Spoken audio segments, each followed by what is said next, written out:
अगली सुबह जब इलाक्षी की नींद खुली तो खुद को और फिर उस पूरे कमरे को देखा। सच में सुनिधि जी ने उसकी जरूरत के अनुसार पूरा कमरा तैयार करवाया था। उठने से पहले इलाक्षी हाथ जोड़कर भगवान को धन्यवाद करती है और फिर अपने कमरे की बालकनी की तरफ बढ़ जाती है। बालकनी से सुबह की हल्की हल्की धूप और ठंडी ठंडी हवा छनकर कमरे के अंदर आ रही थी और वही ठंडी ठंडी हवा इलाक्षी के दिल को काफी सुकून पहुंचा रही थी कि तभी उसकी नज़र बालकनी से नीचे हरे भरे बगीचे पर पड़ी, जहां फूलों की सुंदरता और सुगंध, पेड़ पौधों की हरियाली मन मोहने के लिए काफी थी। वहीं पर श्लोक, जो अपने कान में ईयरबड्स लगाए फोन पर बात करते हुए गार्डन के एक तरफ जॉगिंग कर रहा था। इलाक्षी उसे जॉगिंग करते हुए देख रही थी। हालांकि इस वक्त श्लोक का पूरा शरीर पसीने से भीगा हुआ था, मगर उसे इस रूप में भी देखना काफी दिलकश लग रहा था कि तभी अचानक से श्लोक की नज़र भी ऊपर उठ जाती है और उसकी नज़रें अपने कमरे की बालकनी में खड़ी इलाक्षी पर पड़ती है। वहीं इलाक्षी भी श्लोक की नज़र पड़ते ही दरवाजे की ओट में छुप गई थी। एक तरह से उसकी अचानक से दिल की धड़कन भी काफी बढ़ गई थी, जिस पर वो हाथ रख गहरी गहरी सांसें ले रही थी। लेकिन फिर जल्दी से खुद पर काबू कर वो अपने कपड़े लेकर वॉशरूम की तरफ जाने लगती है कि तभी अचानक से इलाक्षी के कमरे के दरवाजे पर दस्तक होने लगी। इलाक्षी दरवाजे की ओर बढ़ती है और फिर दरवाजा खोलते ही उसकी नज़र सामने खड़े शख्स पर पड़ी। इलाक्षी तुरंत ही उनका पैर छूते हुए, सुप्रभात माँ, इलाक्षी ने कहा ही था कि तभी सुनिधि उसे बीच में रोकते हुए, बस बस, हमारे यहाँ बेटियां पैर नहीं छूती। फिर उसके चेहरे पर हाथ रखकर, सुप्रभात, अच्छा अब ये बताओ कि कल रात तुम्हें ठीक से नींद आई या नहीं।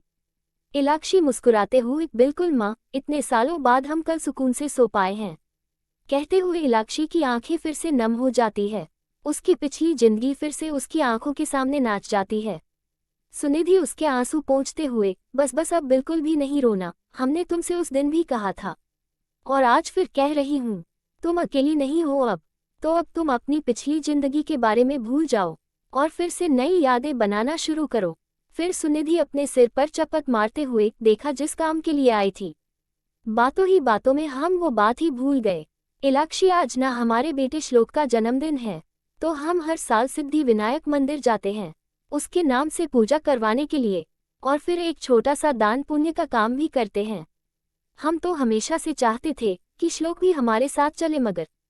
इतना कहते ही सुनिधि चुप हो जाती है, उनकी आंखें भी गीली हो जाती हैं। फिर इलाक्षी उनके आंसू पोंछते हुए, अभी अभी किसी ने मुझसे कहा है कि बीती बातों को याद करना नहीं है, भूल जाना चाहिए उन्हें, उनकी जगह नई यादें बनानी चाहिए। तो अब आप भी अब तक जो कुछ भी हुआ उसे भूल जाए और हंसते मुस्कुराते हुए नई नई यादें बनाए। इलाक्षी मुस्कुराते हुए बोलती है। ये देख सुनिधि भी मुस्कुरा देती है। सुनिधि फिर इलाक्षी से, इलाक्षी बेटा, अब तुम भी तैयार हो जाओ, आज हम दोनों साथ में मंदिर चलेंगे। पहले अपने लड्डू गोपाल के मंदिर चलेंगे, फिर यहाँ से सिद्धि विनायक मंदिर चलेंगे, ठीक है। फिर इलाक्षी भी हाँ में सिर हिलाते हुए, ठीक है माँ, हम बस कुछ में तैयार हो नीचे आते हैं। कहते हुए इलाक्षी वॉशरूम में तैयार होने के लिए चली जाती है। उधर श्लोक भी अपने कमरे में ऑफिस जाने के लिए तैयार हो रहा था। आज उसकी बहुत इम्पोर्टेंट मीटिंग थी, जिसके चलते वो काफ़ी सालों से इस पर बहुत मेहनत कर रहा था और आज उसकी मेहनत रंग लाने वाली थी। श्लोक फ़ोन पर बात करते हुए, यस मिस्टर बत्रा, आपका माल समय पर आपके पास डिलीवर हो जाएगा। जी मिस्टर बत्रा, जिस रेट पर हमारी डील लॉक हुई थी उसी रेट पर ही आपको सामान मिलेगा, ना उससे कम ना उससे ज़्यादा। मिस्टर बत्रा, आप खुद हमारे बारे में जानते हैं, पूरे मार्केट में खुरानाज की वैल्यू कितनी ऊपर है। हमारे साथ काम करने के लिए लोगों को कई बार अपॉइंटमेंट लेनी पड़ती है, मगर डील कुछ खुशकिस्मत वालों के साथ ही होता है। उनमें से एक आप भी हैं mister Batra. Yes mister Batra, हमारे फैशन में डिज़ाइन किए गए मटेरियल केवल इंडिया में ही नहीं पूरे वर्ल्ड में फेमस है और मैं खुद उन मटेरियल की जांच करता हूँ, तभी उसको आगे प्रोसेस के लिए भेजता हूँ। यस मिस्टर बत्रा, आपको मेरे साथ काम करके निराशा नहीं होगी। ओके मिस्टर बत्रा, मैं आपको आज ऑफिस में आकर मिलता हूँ। बात करते हुए श्लोक अपने कमरे का दरवाजा खोलता है और अपने कमरे से बाहर आता है कि तभी उसी वक्त इलाक्षी भी अपने कमरे से बाहर आती है। इलाक्षी को देखते ही श्लोक के कदम अपने आप रुक जाते हैं। वहीं इलाक्षी भी श्लोक की तरफ ही देखने लगी थी, लेकिन फिर इलाक्षी श्लोक पर से अपनी नज़रें हटाते हुए वहां से जाने लगी कि तभी श्लोक भी पीछे से, तुम अभी तक यहीं हो। गई नहीं। श्लोक के सवाल सुन इलाक्षी की धड़कन बढ़ गई। वो अपनी जगह पर ही जम गई थी। जब उसे अपने कान में श्लोक के बढ़ते कदमों की आवाजें सुनाई पड़ी। श्लोक अपने धीमे धीमे कदमों से इलाक्षी की ओर ही बढ़ रहा था। श्लोक इलाक्षी के बेहद नजदीक आते हुए, जवाब नहीं दिया तुमने? बोलो, तुम अब तक यहाँ क्यों हो और मेरे घर में क्या कर रही हो? श्लोक के इतने गुस्से से पूछे गए सवाल से इलाक्षी एक बार फिर डर गई थी। उसे फिर से ठाकुर बुड्ढन प्रताप सिंह के गुस्से से भरी आवाजें सुनाई देने लगी। कुछ चित्र अपने आप ही उसकी आंखों के सामने नाचने लगा, जिसमें एक लड़की खुद को जमीन पर घिसट घिसट कर पीछे की तरफ धकेल रही थी।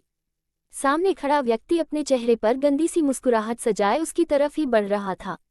उसके होठों के बीच जलता हुआ सिगरेट दबा हुआ था, जिससे वो बीच बीच में धुआं छोड़ रहा था। उसके एक हाथ में बैग थी, जिसे वो जमीन पर रगड़ते हुए उस लड़की की तरफ ही बढ़ रहा था। वो व्यक्ति एकदम से उस लड़की के नजदीक पहुंचकर उसके बालों को अपनी मुट्ठी में भर लेता है। उस लड़की के उसके बालों के खींचे जाने से उसकी चीख निकल जाती है कि तभी श्लोक इलाक्षी की बाह को कसकर पकड़ते हुए उसे अपनी ओर घुमा देता है, जिससे इलाक्षी अपने होश में आती है। इलाक्षी के माथे पर पसीने की बूंदें झिलमिला आई थी और आंखें एकदम भर गई थी, जिसे देख श्लोक का चेहरा एकदम से नर्म पड़ जाता है।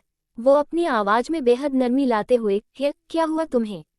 तुम ठीक हो? श्लोक इलाक्षी के चेहरे को अपने दोनों हाथों में भरते हुए बेहद नरमी से पूछता है। तभी इलाक्षी को भी अपने चेहरे पर किसी की हथेली महसूस होती है, जिसे महसूस करते ही इलाक्षी एक झटके से श्लोक को धक्का देकर खुद से दूर करती है और फिर बिना कुछ बोले वहां से भाग जाती है। श्लोक बस बिना किसी भाव से भागती हुई इलाक्षी की तरफ ही देख रहा था, जब तक वो उसकी आंखों से ओझल नहीं हो गई। जारी है लेखिका प्रियंका गुप्ता। आज का भाग आपको कैसा लगा कमेंट करके जरूर बताइएगा। तो मिलते हैं अगले भाग में। और जिन लोगों ने मुझे सब्सक्राइब नहीं किया है, अभी कर लीजिए, ताकि आपको मेरी कहानियों के नोटिफिकेशन सबसे पहले मिल सके। Thanks for watching.